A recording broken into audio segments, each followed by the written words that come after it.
Hei, mä haluaisin näyttää teille yhden jutun näillä pelikorteilla. Tarvitaan siihen yksi kortti. Käytetään vaikka tuota.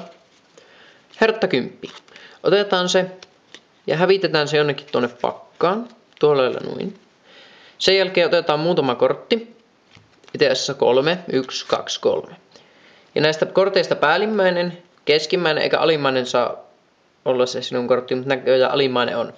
No kerta, jos sä oot nähnyt sen sun kortin tuolla alla, niin sä tiedät, että se voi olla tässä keskellä, mutta se voi olla tässä päällä. Ja itse asiassa se voi olla myös tässä keskellä.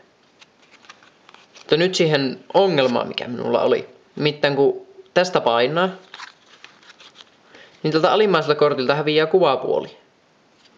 Ja kun se häviää tuolta alimmaiselta, niin seuraavaksi se menee tältä päällimmäiseltä.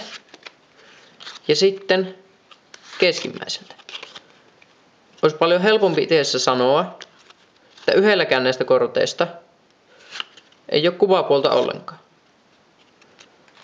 Se ongelma itse asiassa korjautuu, kun painaa taas tästä keskeltä. Silloin niitä kuvapuolia alkaa tulla sinne. On pata 9, pata 8 ja pata 7. Mutta herää kysymys, että missä se on se sinun kortti? Se voisi olla vaikka tuossa. Ei ollut. Tai tuolla. Eri maa. Mutta se onkin täällä pakan keskellä. Eri päin.